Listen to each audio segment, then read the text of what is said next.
காசு கேட்டால் கொடுக்க மாட்டேன், ஹோட்டலில் எனக்கு ஏதாவது வாங்கி கொடுறா அப்படின்னாலும் நான் கொடுக்க மாட்டேன். என்னுடைய நண்பர்களே பல பேர் வந்து அந்த மாதிரி இருக்கிறாங்க. ஆனால் அவங்க தான் வந்து பிழைக்க தெரிந்தவர்கள். சில பேருக்கு வந்து ஓட்டக்கை அப்படின்வாங்க, கையில் காசு நிற்கவே நிற்காது, எவ்வளோ இருந்தாலும் அடித்து பறக்க விடுறது. அப்படிப்பட்ட ஆட்களும் வந்து என் நண்பர்கள் வட்டத்தில் வந்து இருக்கிறாங்க.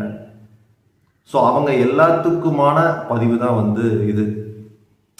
ஏன் அப்படின்னா, நம்முடைய பணத்தை நாம் வந்து தக்க வைக்கிறதுக்கு முதலாவது கற்றுக்கணும்.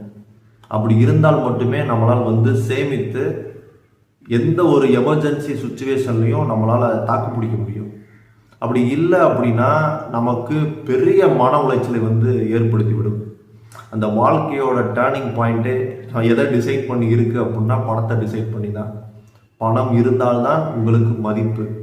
த பவர் ஆஃப் மணி வந்து அது வேற லெவலு. உங்களுக்கு ஒரு பண்பையும் மரியாதை